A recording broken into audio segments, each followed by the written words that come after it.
Amado, falando de oração, eu quero mencionar para você algo que para mim é uma revelação muito, muito importante, baseado na oração do Pai Nosso que está no capítulo 6 de Mateus.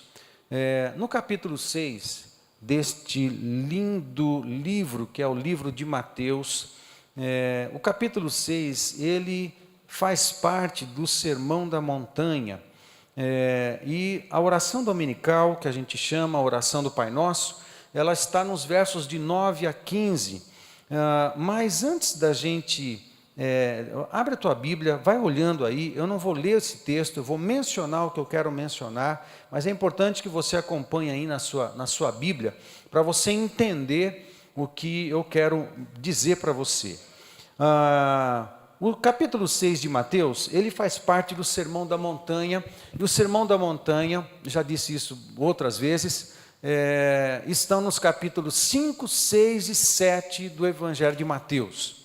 São 3 capítulos, o capítulo 6 de Mateus fica exatamente no meio, obviamente, logicamente, fica exatamente no meio e tem um propósito, tem um mistério, tem uma arte do Espírito Santo, como ele escreve o texto sagrado. Amado, é muito lindo quando você percebe a maneira como o Espírito Santo construiu o texto sagrado.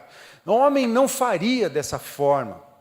Os homens que foram instrumentos de Deus para escrever todo o texto sagrado, foram homens sim, mas nenhum homem, por mais esperto ou inteligente que fosse, conseguiria escrever todos os textos, os evangelhos, de maneira que o conjunto deles é uma obra perfeita, é uma obra milagrosa, é uma obra sobrenatural, na sua estrutura, na sua revelação, na concordância teológica, desde Gênesis até Apocalipse. Não há um só detalhe doutrinário, não há só um detalhe da revelação, não há um só detalhe da doutrina da salvação, da doutrina da redenção, que desafina desde Gênesis até Apocalipse. Isso é impossível, porque a Bíblia foi escrita num período de 1400 anos por 40 homens diferentes, 40 pessoas diferentes, e é impossível que num período de 1400 anos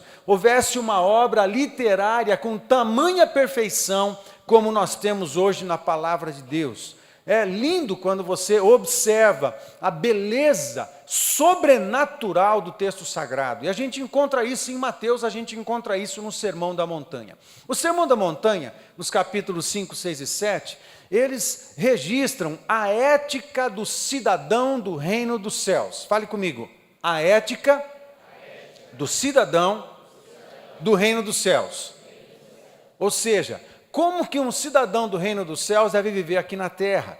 Como que um cidadão do reino dos céus, aqueles que tiveram experiência com Jesus Cristo, vão se comportar? Como eles vão se comportar no casamento, como eles vão se comportar no trabalho, como eles vão se comportar na vida, como eles vão se comportar diante da família, como eles vão lidar com o dinheiro, como eles vão lidar com a verdade, qual é o posicionamento do cidadão do reino dos céus relacionado à mentira, à falsidade, como é a espiritualidade desse cidadão do céu, como é que ele se assemelha a Jesus Cristo. Então esse Sermão da Montanha fala destas coisas, de como é a vida desse cidadão do céu. E tudo que é importante de ser visto na vida de um filho de Deus está nesses 3 capítulos. Se tivéssemos apenas esses 3 capítulos em todo o Novo Testamento, nós teríamos tudo o que precisamos para viver dignamente nessa terra, como discípulo de Jesus, fazendo a vontade de Deus. Porque esses 3 capítulos, sobrenaturalmente, eles contêm os valores principais do cristianismo, os ensinos principais do cristianismo estão nesses 3 capítulos. Agora, é um equilíbrio nesses 3 capítulos, porque há um momento em que ele fala, uma das coisas que precisamos para a nossa vida é a organização. Nós precisamos organizar a nossa vida, amém? Precisamos ter nosso casamento organizado, precisamos ter nossa família organizada, precisamos ter nosso emprego organizado, precisamos ter a nossa empresa organizada, nós precisamos ter a nossa espiritualidade organizada, a nossa vida com Deus precisa estar organizada. Amém, queridos? Nossa vida emocional precisa estar organizada. Nós precisamos de saúde, nós precisamos de organização dentro de nós, organização no nosso coração, no nosso espírito, organização na nossa mente, organização com relação às coisas externas da nossa vida. E o segredo da organização é a priorização. Fale comigo, priorização. Esse é o segredo de toda organização, ok? Porque a nossa vida interior precisa estar galgada, apoiada, sustentada em cima de pilares. A priorização estabelece na nossa vida, evidentemente, aquilo que é mais importante, como eu vou organizar a minha vida. Na vida do cristão, de um cidadão dos céus, a coisa mais importante que tem para ele é a vida de oração, é a sua intimidade, sua vida de intimidade com Deus. Amém, queridos? Fale comigo. A coisa mais importante na minha vida é a minha intimidade com Deus. Que eu a tenho pela palavra e pela oração. É o nosso arroz e feijão. Ok? É o nosso arroz e feijão. A palavra e a oração. A oração, na verdade, ela está no meio de tudo. Veja bem, o capítulo 6... ele fala, todo o capítulo 6 de Mateus fala de priorização. Todo o capítulo 6 fala de priorização. Até o final do capítulo 6, no verso 33, quando fala assim, buscai, pois, em... Isso é priorização. Amém, queridos? Jesus está ensinando a gente como é que a gente organiza a vida. E o capítulo 6 inteiro está falando de priorização. Agora, o Espírito Santo, ele está equilibrando todas as coisas. O centro do capítulo, do Sermão da Montanha é o capítulo 6. E ele é que está pondo equilíbrio, porque para a gente ter equilíbrio na nossa vida cristã, tudo que ele está dizendo, a espiritualidade que ele está revelando no capítulo 5, junto com a praticidade do capítulo 7, isso tudo só pode ser equilibrado na nossa vida através da oração. Outra coisa linda e artística do Espírito Santo é que o capítulo 6 fala de oração, onde exatamente na metade. E eu quero dizer para você que o que o Espírito Santo está fazendo por Mateus é mais ou menos o seguinte: nós equilibramos a nossa vida pela oração. A oração é o centro de tudo. A oração equilibra a nossa vida diante de Deus. A oração organiza o nosso interior. A oração organiza o nosso emocional. A oração organiza o nosso espírito. A oração organiza a nossa cabeça. Quando a gente prioriza Deus, tudo em nós é organizado. Buscai, pois, em primeiro lugar o reino de Deus e a sua justiça, e as demais coisas, estas coisas que Jesus está mencionando no texto anterior, até o 32, nos são acrescentadas. Se a gente busca Deus em primeiro lugar e a sua justiça, o resto se organiza, o Espírito Santo entra em cena, ele organiza tudo. Mas tem um ponto central, onde tudo se equilibra na nossa vida. E esse ponto central pode ser pequeno como a ponta dessa caneta. Eu não vou pôr a ponta para fora, porque eu vou estragar a ponta. Então, eu vou deixar sem ponta. Mas é como esse negocinho aqui na frente. Ele é pequeno, ok? A caneta é fraca comparado com esse negócio de ferro aqui, tá certo? Amém? Tá certo? Mas se eu colocar essa pequena ponta no lugar certo,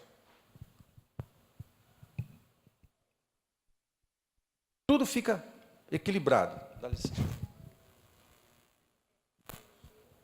Se mexer, cai. Ok, vocês estão entendendo? Tudo bem, né? Beleza. Está escorregando aqui, né?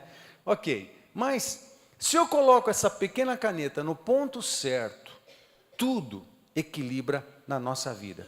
O que o Espírito Santo está dizendo para nós é que a oração é esse ponto aqui.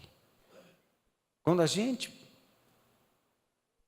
sustenta, baseia toda a nossa vida, nosso casamento, na oração, encontramos organização no nosso coração, equilíbrio no nosso coração. Quando a gente sujeita nosso namoro em oração a Deus, o Espírito Santo trabalha para organizar e dar equilíbrio no nosso namoro. Quando a gente sujeita as nossas finanças a Deus, aí sua oração não funciona. Capite? Tem que ser fiel, tem que vir ao altar. Quando a gente vem ao altar e sujeita as nossas finanças a Deus, isso... Entenda o seguinte, eu não vou voltar a pregar sobre isso. Tudo que você coloca no altar vira uma substância espiritual que pode ser armazenada em taças diante do trono de Deus. Tudo. Por causa desse mistério, o teu dízimo e a tua oferta, quando sobe até a presença de Deus, se transforma na mesma substância da oração.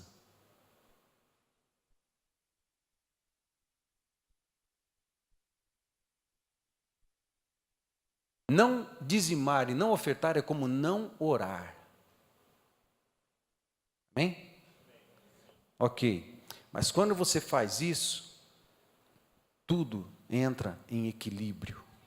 O ponto central é o ponto de equilíbrio. O capítulo 6 fala de organização e priorização. E o ponto central do capítulo 6 é a oração do Pai Nosso. Tudo está apoiado na oração.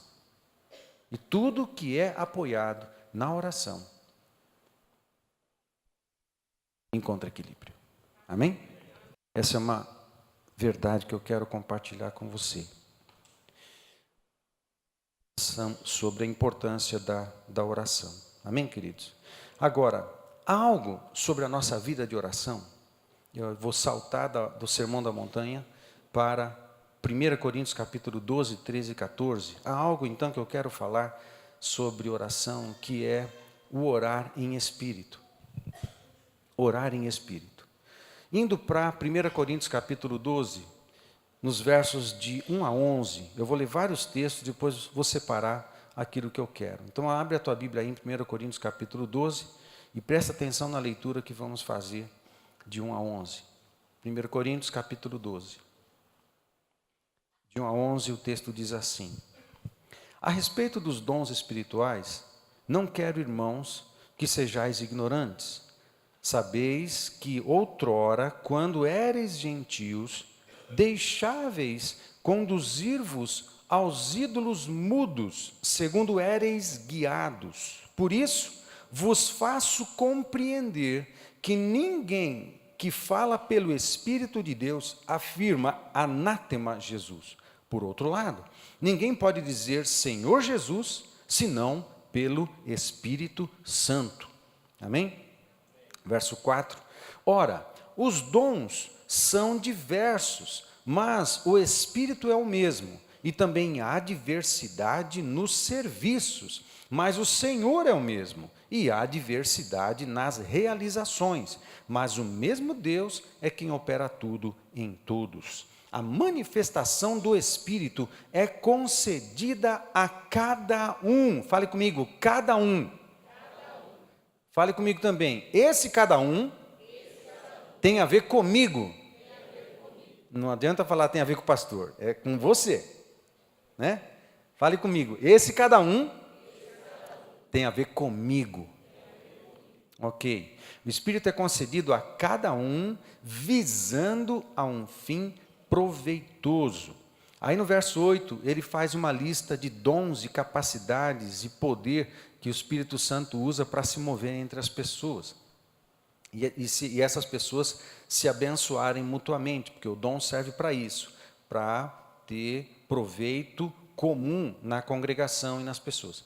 Porque a um é dada mediante o Espírito a palavra de sabedoria, e a outro, segundo o mesmo Espírito, a palavra de conhecimento.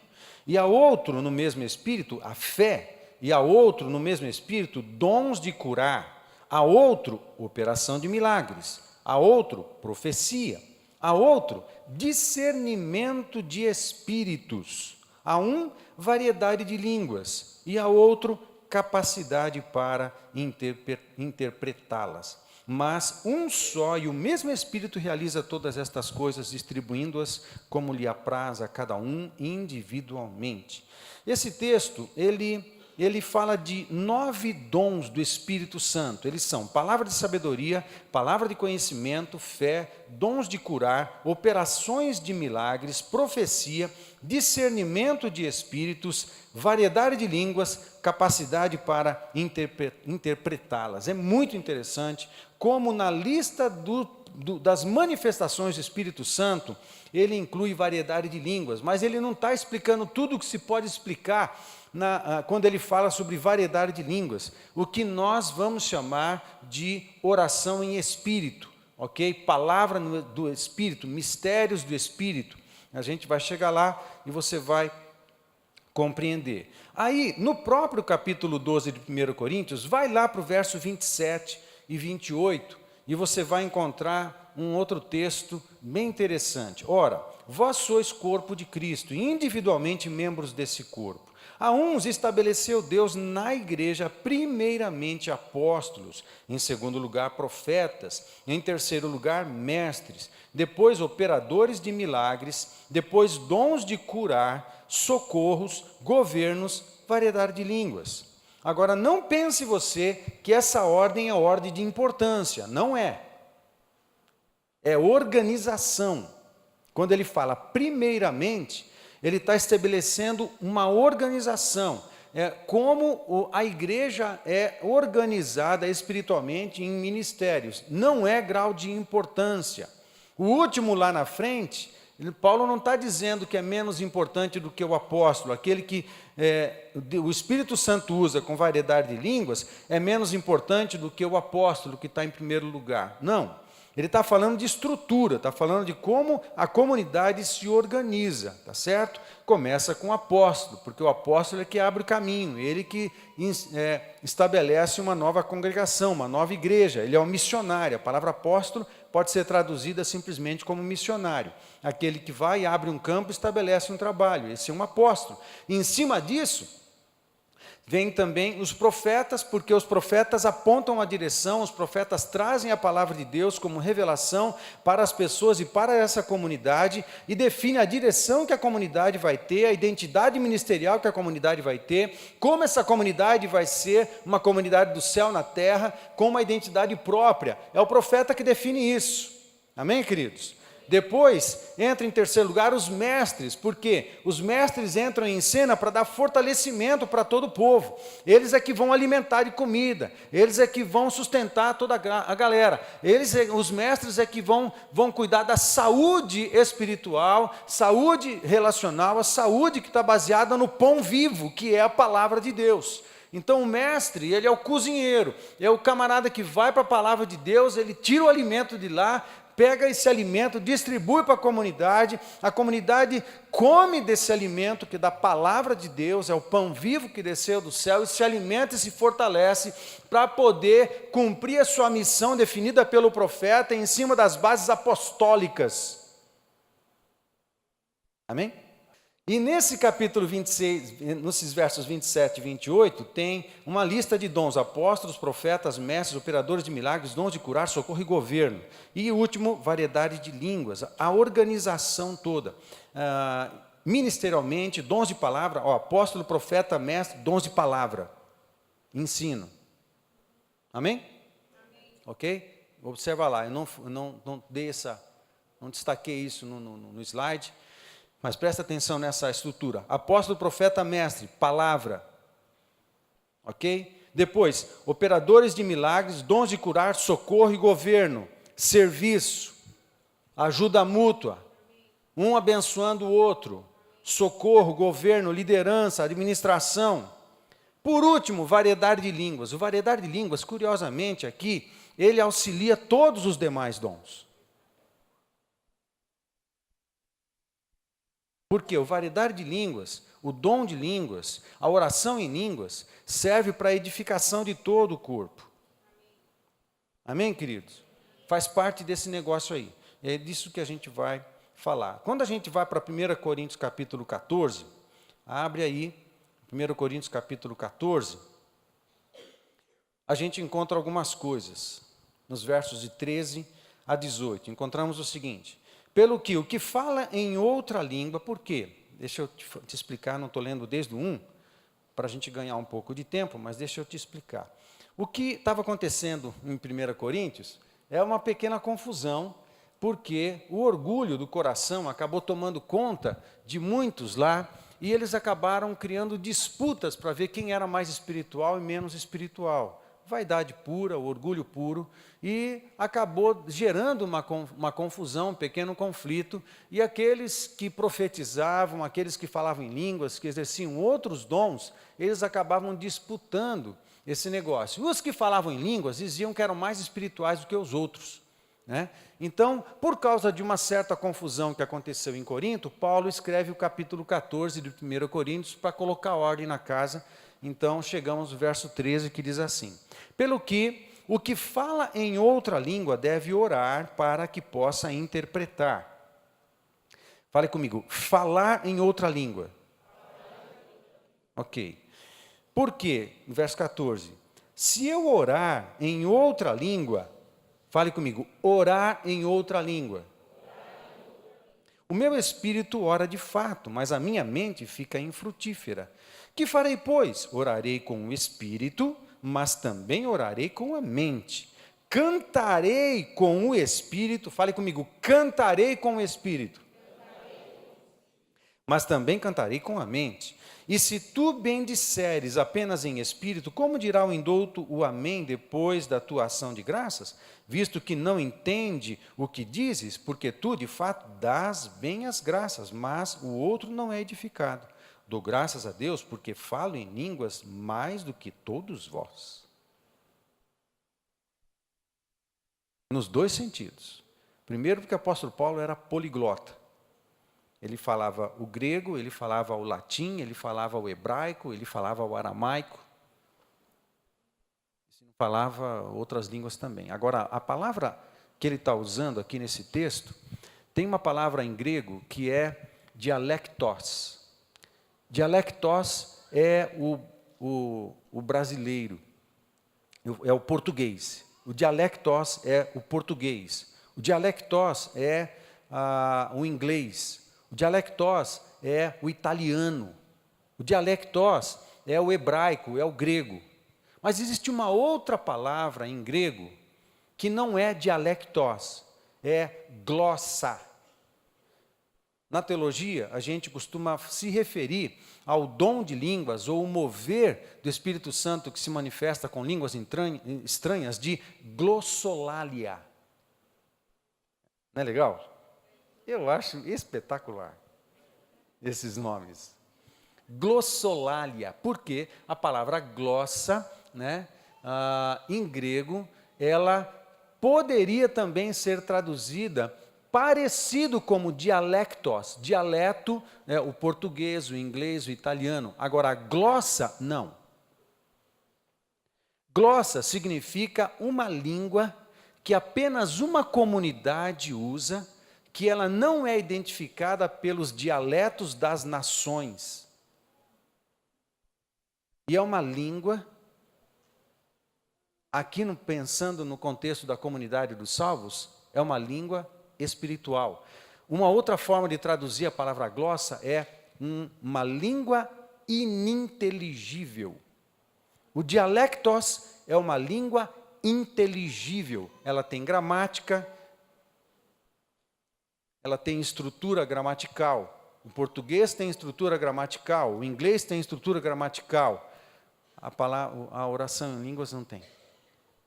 Ela é do espírito, não tem estrutura gramatical. Glossa. Então, o dialectos português é uma língua inteligível. Agora, glossa é uma língua ininteligível. É a língua do espírito. Quando em Atos capítulo 2, as línguas foram distribuídas, eles falaram glossa, a língua do Espírito. Amém, queridos? A língua do Espírito, não um dialeto daqueles que ouviram. Mas quando aqueles todos estrangeiros que estavam no capítulo 2 disseram, cada um de nós os ouvimos no nosso dialectos.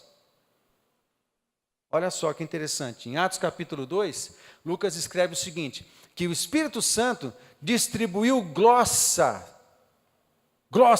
sobre todos os discípulos.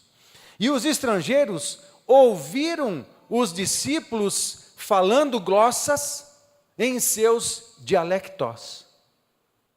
Percebe a diferença? O milagre de Atos 2 não foi só o falar em línguas, o milagre de Atos 2 também foi uma audição. Porque os que eram de Cirene ouviram os discípulos falarem no dialecto de Cirene. Os que eram da Grécia ouviram os discípulos falarem em grego.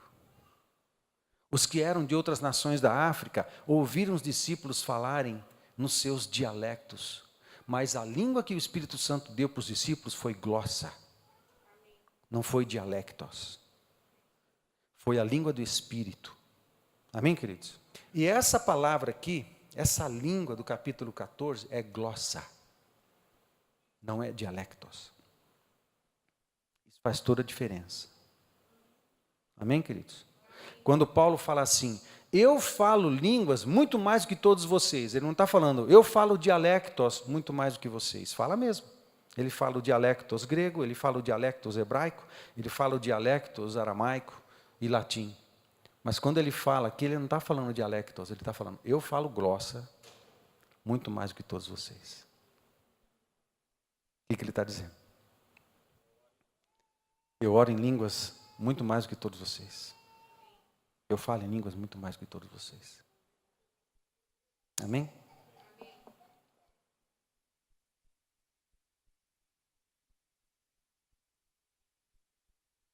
Eu destaco 3 coisas aqui nesse texto de capítulo 14 de 1 Coríntios. Falar em espírito, orar em espírito e cantar em espírito.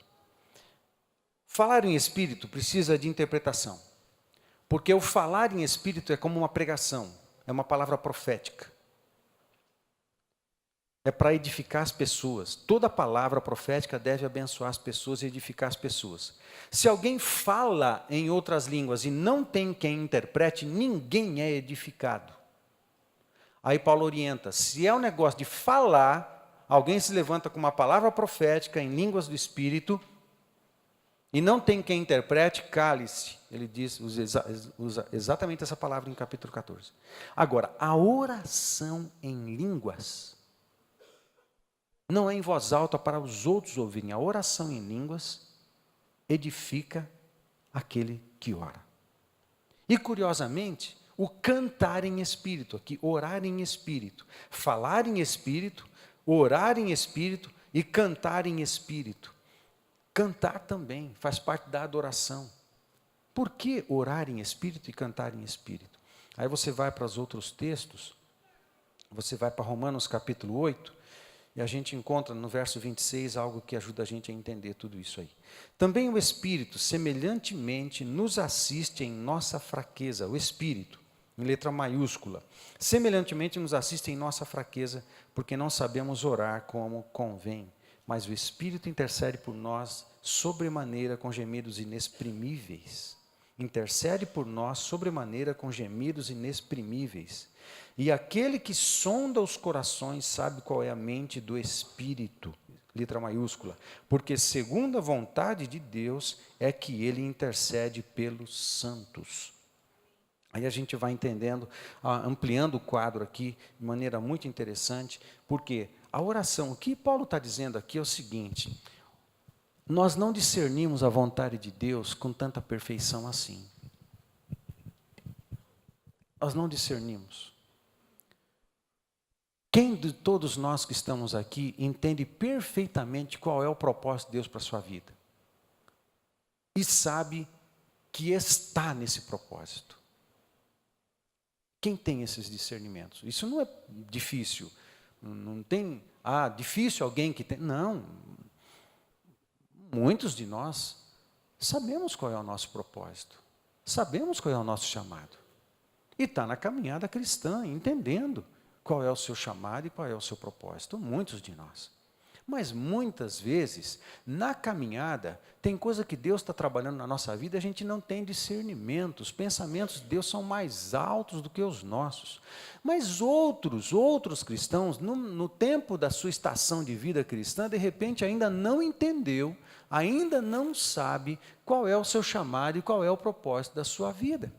Se você não sabe qual é o grande propósito da sua vida, é muito provável que as tuas orações, quando pedem coisas a Deus, não estejam encaixando perfeitamente com os planos e os propósitos de Deus para a sua vida. Se você não os conhece, é possível que Deus tenha sonhado para você algumas coisas aqui.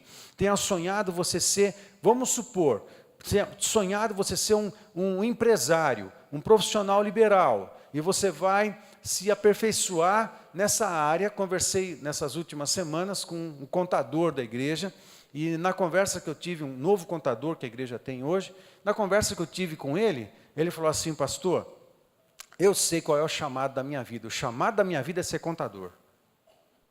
Pensam?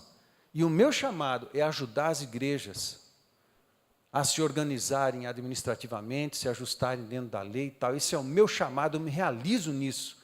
Uau! Ele não precisa ser pastor, não precisa ser missionário, ele não precisa ser professor, ele não precisa ser líder de célula, ele não precisa ser nada, porque ele sabe qual é o seu chamado. Então ele tem um chamado para ser um contador que ajuda a gente, está ajudando a gente, junto com outros homens aqui da nossa igreja também, está ajudando a gente a se ajustar a todas as questões legais do nosso país. Agora, vamos supor que ele não soubesse disso, ele já sabe, se ele não soubesse disso, aí ele fala assim: ó Deus, eu acho que meu coração está voltado para servir o Senhor, mas eu acho que a melhor forma que eu posso servir ao Senhor é sendo um missionário na África. Oh Deus, abre as portas para eu ser um missionário na África. Não é legal esse pedido? É legal. É bonito. Bem interessante. A África precisa de obra missionária? Sim. Mas esse pedido tem a ver com a vontade e o plano de Deus para a vida dele? Não. É um bom pedido, mas é um pedido errado. Amém, queridos? Quando a gente não tem total discernimento dos planos de Deus para a nossa vida, provavelmente a maioria das nossas orações será errada. Aí alguns, pastor, eu oro, Deus não fala comigo, Deus fica em silêncio. Pastor, eu oro e Deus demora a me responder. Será que você está pedindo exatamente aquilo que está relacionado com o propósito dele para você? Porque se você pedir algo que não está relacionado com o propósito dele para você, ou ele fica em silêncio, ou ele te dá respostas que vão te ajudar a corrigir o curso. Amém, queridos? Estão comigo, gente? Amém. Aí, qual é o mistério do Espírito Santo? O mistério do Espírito Santo é o seguinte: ele intercede por nós nas nossas fraquezas, porque nós não sabemos orar como convém. O Espírito Santo que habita em nós, ele conhece o coração de Deus, ele sabe o que é que Deus sonha para mim. Com todos os detalhes, até antes de eu saber, evidente. Como eu não sei todo o script, não sei como é que é, então o que eu vou fazer? Senhor, me usa em línguas, eu passo a orar em línguas, e toda vez que eu oro em línguas, eu oro no Espírito. O Espírito Santo pega essa minha oração de uma maneira misteriosa, ele transforma esse meu pedido e encaixa ele perfeitamente com o propósito de Deus. É como se eu estivesse intercedendo, porém, no Espírito, exatamente por aquilo que Deus sonha para mim. E eu passo a orar pedindo para que os propósitos de Deus se cumpram na minha vida. Quanto mais eu orar em espírito, mais próximo do propósito de Deus para a minha vida eu estarei. Amém?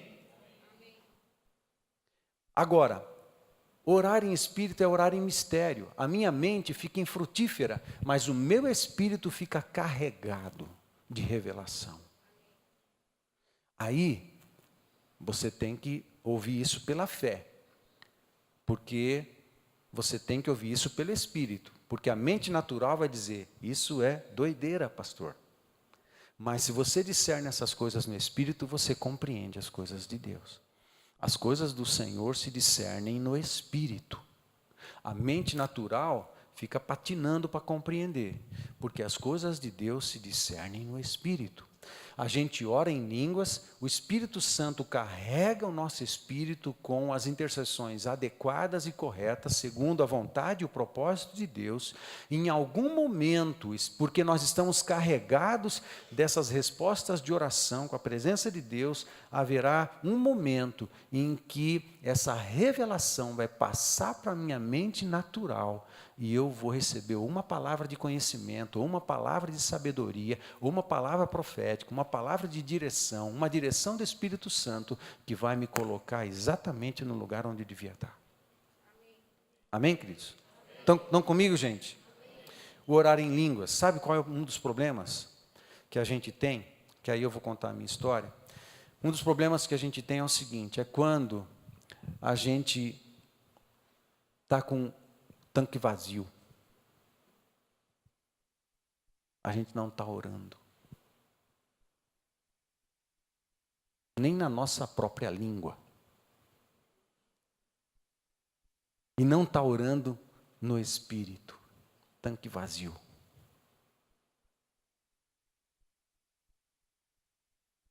Esse é um problema. Um outro problema é quando eu estou ouvindo Deus, eu oro e tal, mas dentro de mim existem coisas, empecilhos, barreiras que impedem que as revelações de Deus, os mistérios do Espírito, entrem na minha mente natural e me oriente, me guie. Aí eu quero contar a minha história para você, porque eu tinha esses bloqueios. Eu tinha muitos bloqueios que impediam de eu ouvir o Espírito com clareza. Impediam de eu me mover no Espírito.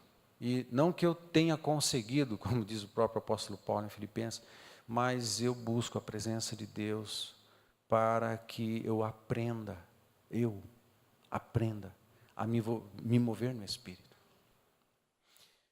Eu já era pastor e no ano de 95, comecei a pastorear no ano de 94, no dia 20 de março de 94.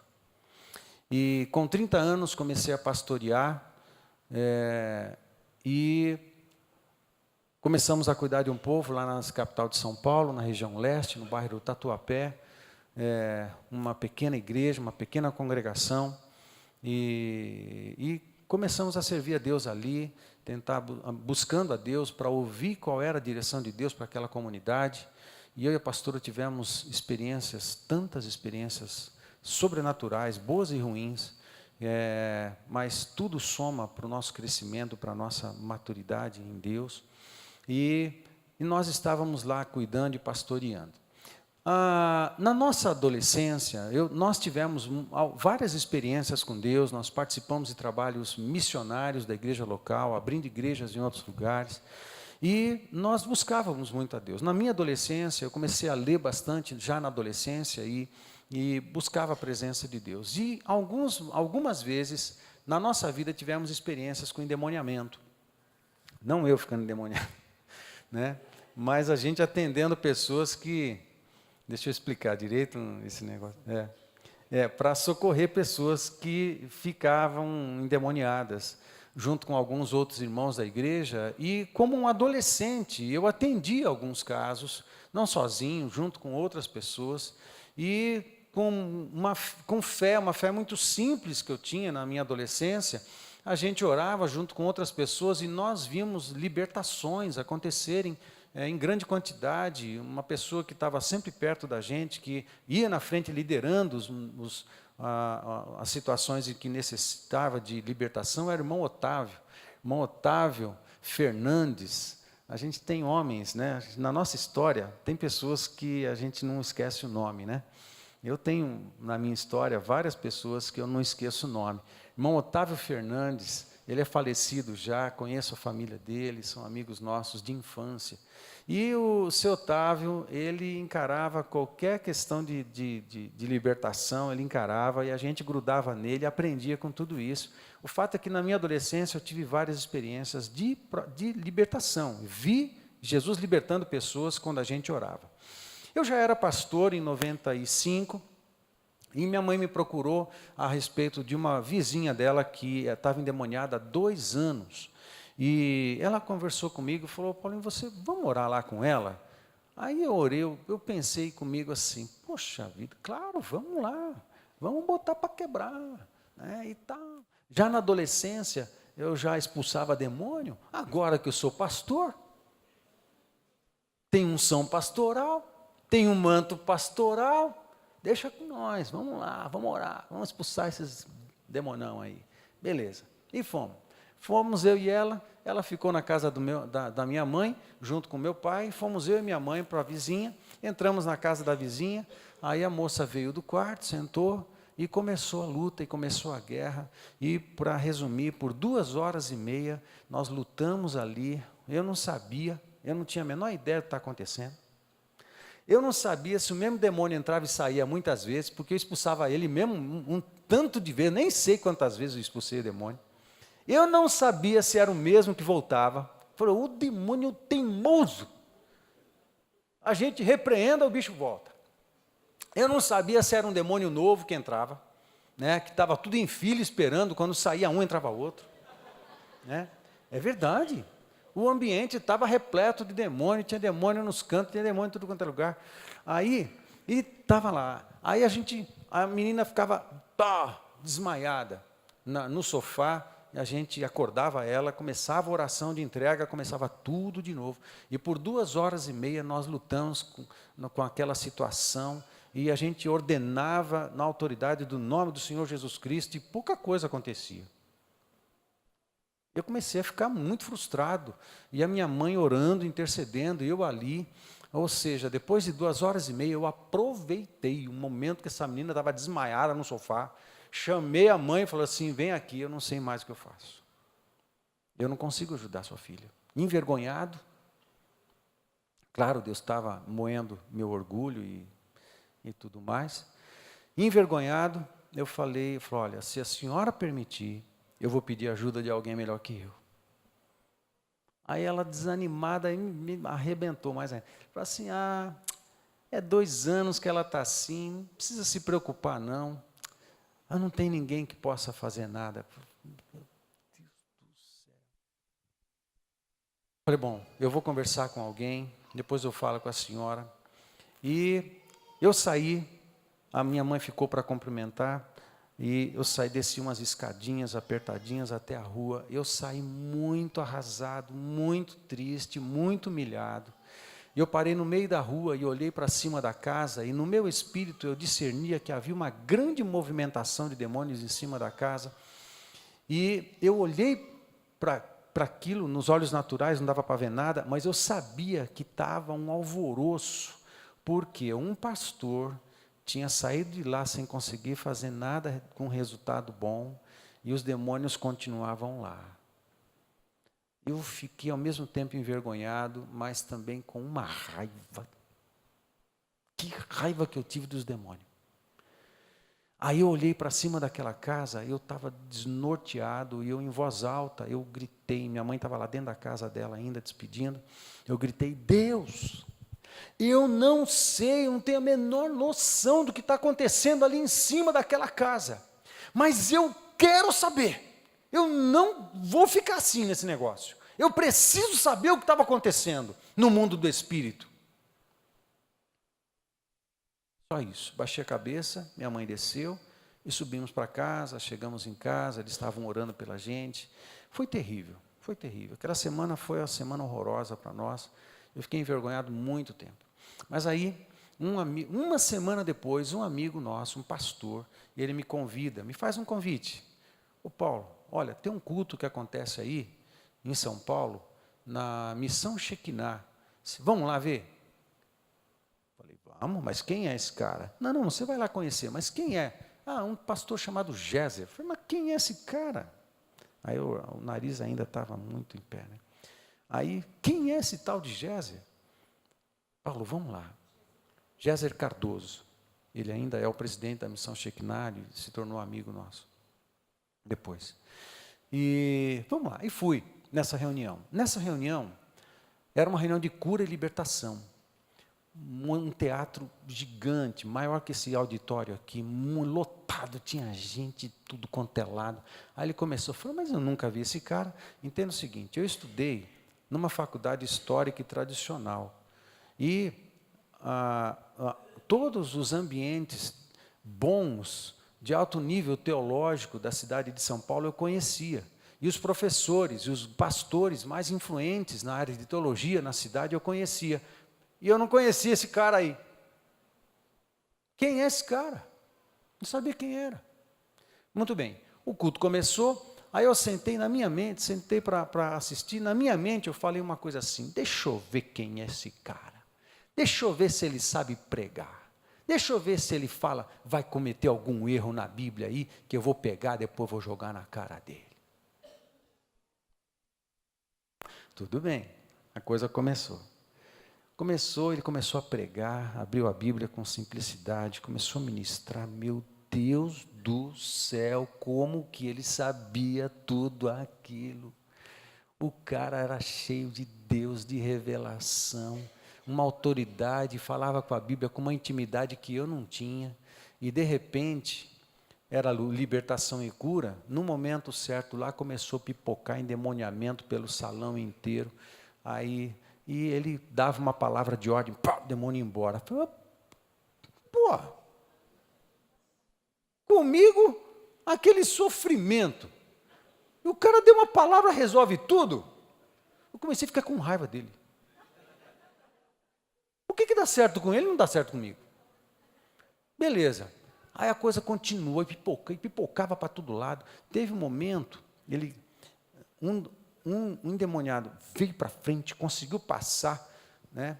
Porque tem lugar assim que os intercessores parecem tudo leão de chácara, né? Fica tudo segurando, guardando o pastor e tal. Aí o demoniado conseguiu passar na frente, subiu o palco e veio na direção dele. Aí na direção dele, ele estava pregando aqui, ele parou, e ele no meio do caminho ele falou assim, para! O cara estancou no meio do caminho, pá, congelou. Falei, meu Deus, o que é isso? Que autoridade é essa? Nunca vi isso. Aí os intercessores já estavam tudo perto. Assim, eu te repreendo em nome de Jesus. Leva ele para a salinha e dá um jeito, vocês sabem fazer. Tá, saiu e continuou pregando, numa boa, tranquilo, sem alvoroço, sem nada. Os demônios tudo saindo fora, as pessoas ficando libertas. Meu Deus do céu. Acabou a reunião, o pastor eu estava arrasado. Estava fazendo cara de quem estava avaliando tudo, né? Mas na real estava arrasado. Não sabia nem quem eu era mais. Aí o pastor que me levou, e aí, Paulo, já com medo, né? Do que eu ia falar. E aí, vamos voltar semana que vem? Eu fiz cara de quem, não sei se eu concordo com isso, mas na verdade eu estava destruído, né? Aí eu falei, sim, vamos voltar, vamos ver onde que vai dar isso. O quê? Eu estava precisando desesperadamente aprender sobre tudo isso. Uma semana antes eu tinha pedido a Deus, Pai, eu quero aprender sobre essas coisas. Muito bem. Aí na semana seguinte fomos, e o que acabou acontecendo, que nos próximos anos eu me tornei frequentador assíduo das reuniões de cura e libertação da Missão Shekinah, me tornei amigo do pastor Géser, amigo de toda a equipe, e entrei para fazer a escola de 2 anos de libertação em cura, de especialização em libertação em cura da Missão Shekinah.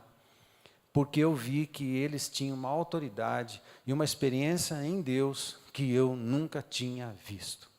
Eu entrei para fazer o curso de especialização em cura e libertação, e uns pastores que eu conheço até hoje são queridos, pastor Reinaldo de Moraes, da Igreja Luz do Senhor de São Caetano.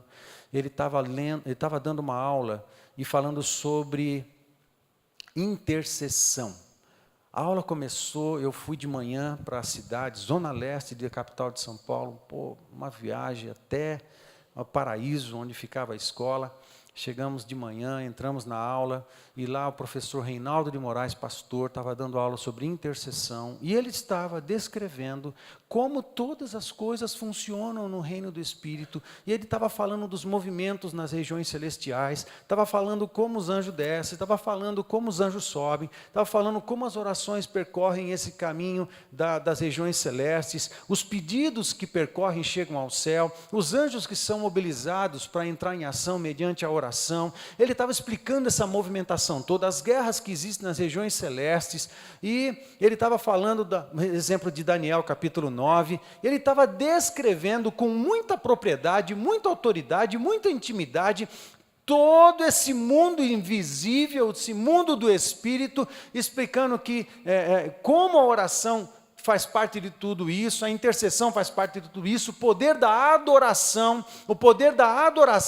nesse mistério todo das regiões celestes, no mundo do Espírito, o que a adoração faz, o que a oração faz, o que os anjos fazem, o que alguém de joelho faz no mundo do Espírito, e ele descrevia tudo com tanta exatidão, com tanta intimidade. Meu amado, eu li muito no meu curso, eu lia desesperadamente, teve semestres que eu lia perto de 400 páginas por mês, de muitos livros, teve períodos que eu lia 200 páginas por semana. Então você imagina, eu li muita coisa, tudo quanto é livro de teologia, tudo quanto é autor antigo, tudo quanto é autor novo, sobre essa área e tal. Eu li um monte de coisa e eu ouvi muito, pastor, eu fiquei na faculdade teológica há 7 anos. 7 anos, estudei muito, eu nunca tinha visto nada do que aquele cara estava falando. Meu Deus, como é que ele sabe essas coisas? Fiquei com raiva dele também. Mas na aula dele, ele estava falando do mundo do Espírito. Aí, eu falei o seguinte, meu Deus, o que é isso? E eu comecei a deslumbrar. O que acabou acontecendo? Meu espírito começou a se encher, porque havia uma ambiência espiritual naquela sala de aula, que estava me impregnando, que estava me enchendo, que estava me saturando. Eu comecei a ter esquisitices no meu corpo, eu comecei a ficar com o abdômen endurecido, eu não sabia o que estava acontecendo, parecia que eu ficava meio embriagadão, aí meio chapado com as coisas, eu não estava entendendo, eu nunca tinha experimentado nada parecido com isso. E há uma coisa, quando eu comecei a pastorear em 94, às quartas-feiras, reunião de oração, tinha estudo bíblico também. O primeiro estudo que eu fiz foi baseado em 1 Coríntios capítulo 12, isso em 94. O meu propósito era ensinar a igreja de que alguns dos dons não tinham mais vigência. O meu propósito era chegar no dom de línguas, eu não estava preocupado com os outros dons, estava querendo chegar no dom de línguas e dizer, não existe mais, ponto final, aqui é assim, quem manda sou eu. Beleza, tinha 2 irmãzinhas na igreja, 2 irmãzinhas do poder da oração, que começaram a orar por mim. Isso em 94, logo de prima assim, lá no mês de março de 94, eu já entrei com esse estudo, elas já perceberam e passaram a orar por mim. Em 95, eu estava nessa situação, lá nessa sala. Beleza. Aí ele falando sobre um monte de coisa e tal.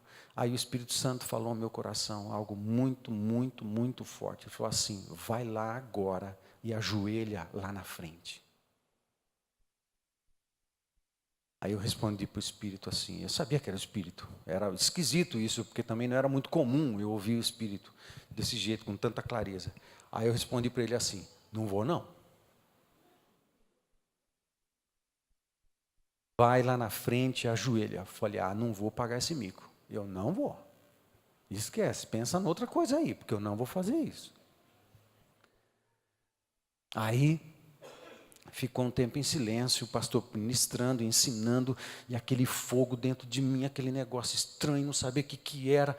Aí, de novo, o Espírito falou assim, vai lá na frente e ajoelha. Aí eu respondi, não vou. A aula acabou. O povo foi lá cumprimentando e tal, e eu fiquei sentado na cadeira, não conseguia levantar. Aí o Espírito Santo continuou, vai lá e ajoelha. E o discernimento que eu tive é que o pastor Reinaldo, que tinha sensibilidade no Espírito, ia saber o que fazer. Aí todo mundo indo lá, aí eu comecei a olhar os motivos, não, eu não vou. E não fui. Aí eu levantei, falei, eu vou embora. Vou sair daqui o mais rápido que eu posso. Porque tudo que está acontecendo está estranho. Aí saí da cadeira, entrei no corredor e estou saindo. Vem vindo uma irmãzinha, a irmã Anita, né? A irmã Anita, pensa numa mulher de oração, que orava em línguas mais do que pensava em português. Ela só orava em línguas. Aí veio a irmã Anita. A gente conhecia bem ela, porque ela morava no Tatuapé, o bairro da igreja, que a gente pastoreava. Ela veio na minha direção e veio andando na minha direção assim. Eu indo embora e ela vindo. Aí ela me para, eu falei, ô irmã Anita, tudo bem? Cumprimentei a irmã Anita. E ela olhando para mim, ela me segurou assim e falou assim, pastor Paulo, com toda a educação desse mundo, falou, pastor Paulo, o irmão já foi batizado no Espírito Santo? Só que ela perguntou do contexto pentecostal. E eu respondi do contexto tradicional. Eu falei, claro que já. Porque no contexto tradicional, o batismo no Espírito Santo acontece quando você entrega a sua vida para Jesus. O Espírito Santo sela o teu coração. E isso é verdade. Ok? Isso é verdade. Mas não era isso que ela estava perguntando. E ela sabia que tinha feito uma pergunta num contexto e eu tinha respondido no outro. Ela sabia. Aí ela deu uma risadinha assim, sem vergonha para mim. Assim, tá. Ela perguntou de novo. Deixa eu perguntar de novo. Você já foi batizado no Espírito Santo? Falei, claro que já disse que sim. Aí ela deu outra risadinha. Ela falou, tudo bem. Posso te pedir uma coisa? Falei, claro.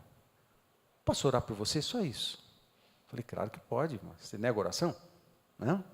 Está oferecendo de graça? Tá, a gente aceita. Né? Claro, ora aqui. Aí ela me abraçou, gentilmente, maternalmente, e começou a orar em línguas no meu ouvido. E eu fiquei furioso. Eu quase endemoniei.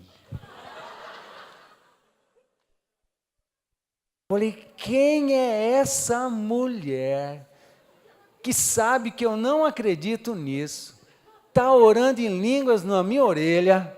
Eu falei, eu vou dar um safanão nela. Falei, não vou, claro que não, mas que com vontade eu fiquei. Aí eu falei, Deus, o Senhor que sabe do que ela está falando, me protege, me livra.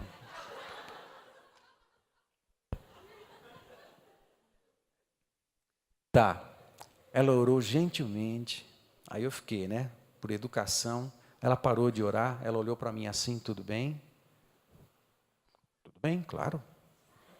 Estufei o peito, né, só eu sabia como eu estava, arrasado, alguma coisa, estava acontecendo um monte de coisa, não fazia a menor ideia. Aí, vamos embora, Davi, eu era o pastor Davi também, era um amigo nosso, vamos embora. Eu estava de carona com ele, descíamos uma escada assim para ir para o estacionamento. O carro dele estava no estacionamento, e aquele negócio, ajoelha, não parava mais. O Espírito Santo pensa num negócio horroroso, chato, não largava mais a minha orelha, falava, ajoelha. Eu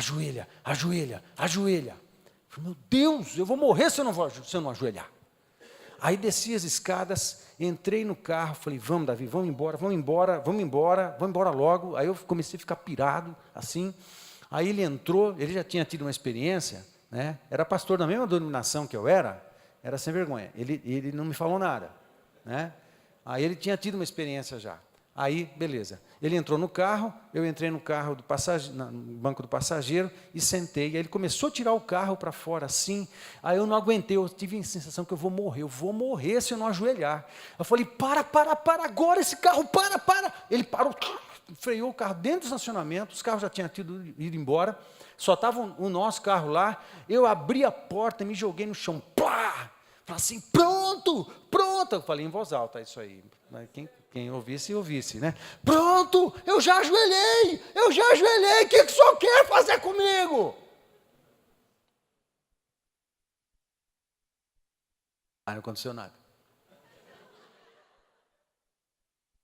Eu estou de joelho. Falei, pronto. O senhor falou para ajoelhar, eu ajoelhei. Não era ali.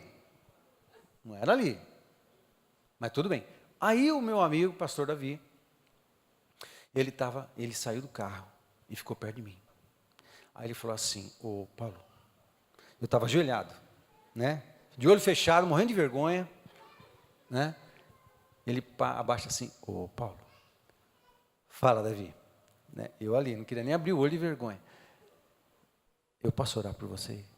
Falei, você pode fazer o que você quiser, Davi. Se você quiser me chutar, me chuta, me bate, ora, você faz o que você quiser. Eu não sei o que eu estou fazendo aqui. Aí ele pôs as mãos assim, exatamente igual a Atos. E ele fez uma oração simples, Espírito Santo, vem sobre ele. Sabe o que aconteceu? Nada. Aí ele parou, e do jeito que nós estávamos, ficamos. Aí ele falou, eu olhei para ele, ele falou, não tem nada a ver com isso. Falei, tá bom, vamos embora. Ele deu a volta, eu entrei no carro. O carro estava saindo, de repente, eu no carro, aí aconteceu. Eu senti um vulcão, a melhor palavra que define para mim é um vulcão. Eu senti um vulcão, começando dos pés, subindo um fogo, uma bomba, como se tivesse uma bomba explodindo em fases, desde o meu pé para cima. E começou subindo, subindo. E eu estava dentro do carro, aí ele estava, os carros se movimentando, subindo, subindo. De repente, eu não sabia o que era aquilo, porque eu não estava produzindo aquilo. De repente, quando a coisa sobe e chega na minha cara, explode num choro incontrolável, que eu não estava produzindo com a minha mente, mas eu estava chorando incontrolavelmente, e eu comecei a chorar e me balançar assim. E o Davi, eu fechei o olho, e o Davi disse que eu ia quase até o painel e o banco, painel e banco, painel e banco. Eu não bati no painel, eu ficava perto do painel, graças a Deus. Né? Minha cabeça ainda está funcionando razoavelmente, mas não batia no painel.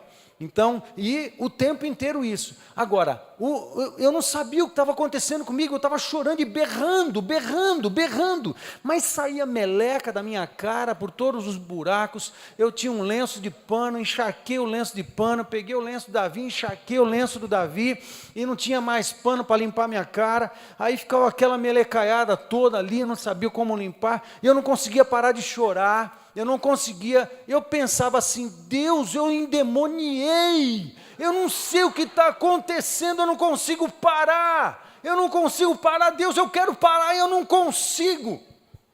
E eu não conseguia de fato, e a coisa, Sharon, eu fiquei nessa situação, balançando entre o banco e o painel, durante 25 minutos, ali, nessa situação, e chorando, e eu não conseguia, na minha mente, falando, não sei porque eu estou chorando, Deus, eu acho que isso é do Senhor.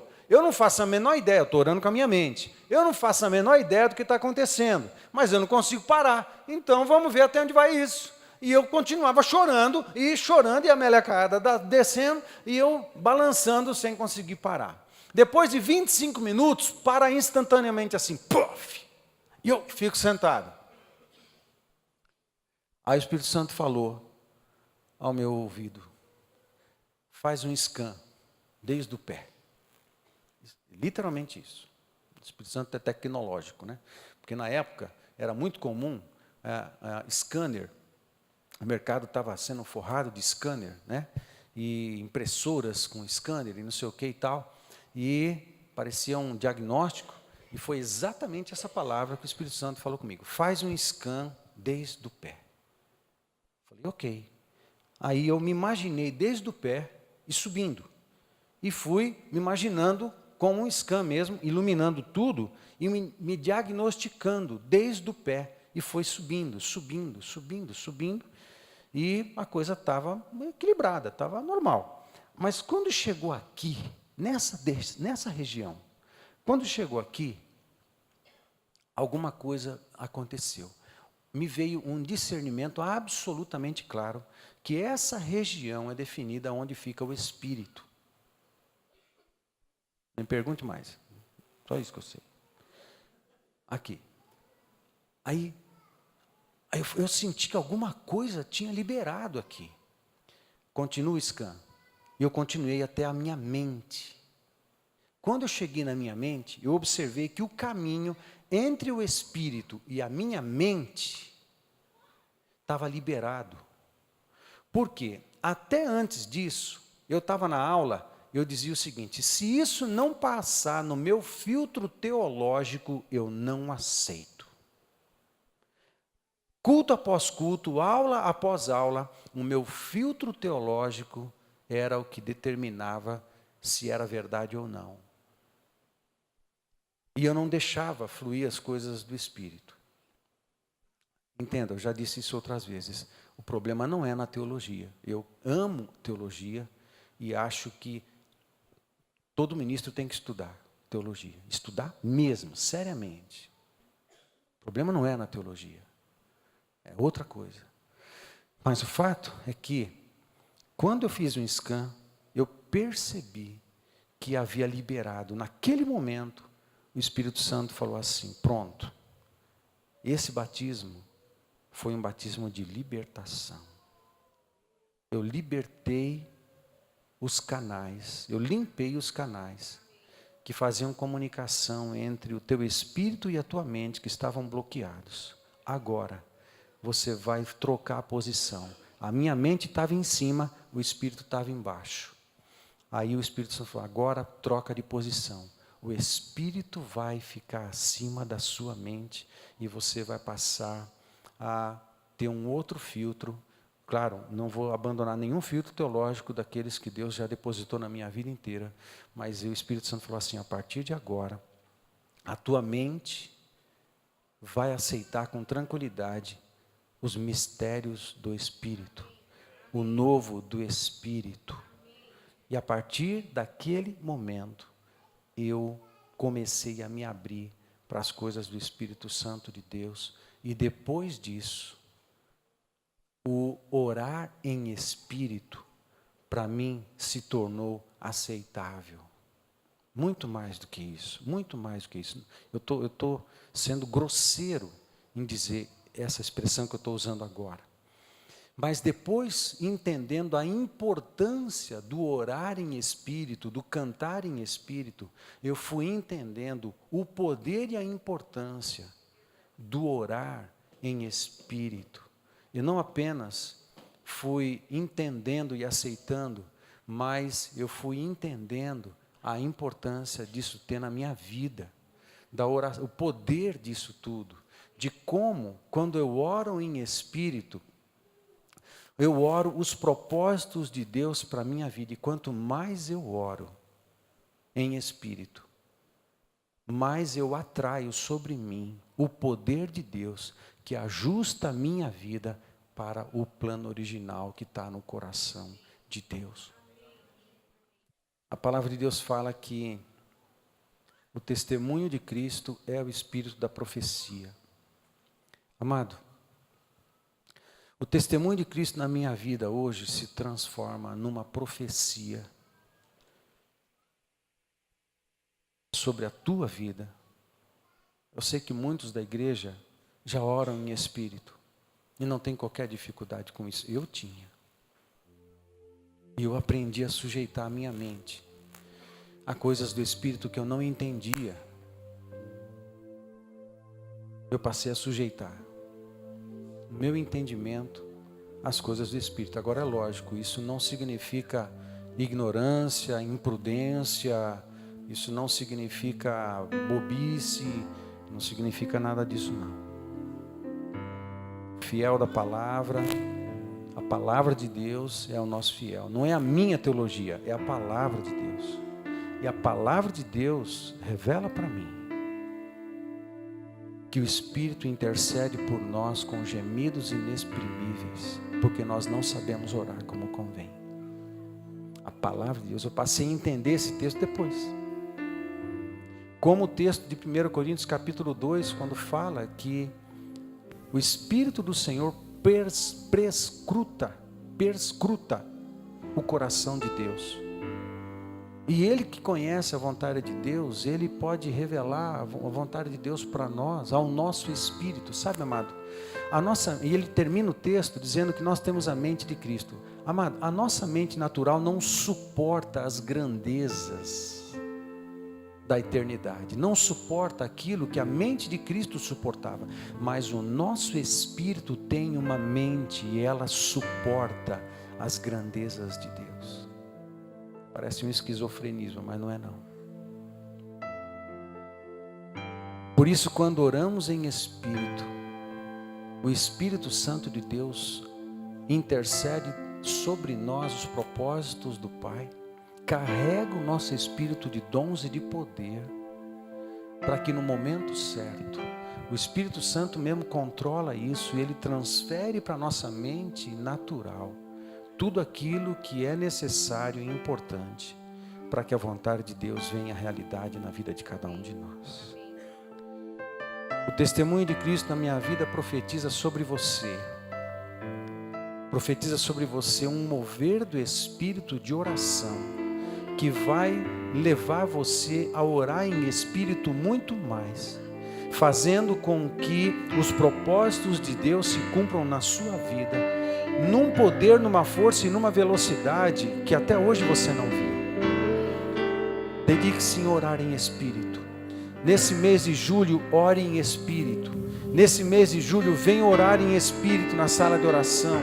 Ora os motivos que a gente vai fixar lá no banner, já estão prontos, a gente vai pegar amanhã. Ora tudo em português, o que está escrito lá, mas passe um bom tempo orando em espírito, porque o poder de Deus vai invadir a sua vida, vai invadir a vida da igreja, vai invadir a vida das famílias, porque Deus vai trazer à realidade os seus planos, a sua vontade, os seus propósitos. Amém? São os propósitos de Deus que nos interessam. Então, vamos orar mais em línguas, vamos orar mais em espírito. Eu convido você a fazer isso, irmão, persistentemente, insistentemente, porque quando você faz isso, o céu se abre sobre você, o céu se abre sobre a tua vida. Qual é o ponto de equilíbrio da nossa vida cristã? Qual é o ponto de equilíbrio? Onde tudo tem que estar equilibrado? Na oração. E na oração, a oração em espírito é a oração que atrai sobrenaturalmente os perfeitos propósitos de Deus sobre cada um de nós. Que este mês de julho seja um mês de muitas experiências poderosas em Deus, na tua vida, na tua casa, no nome de Jesus.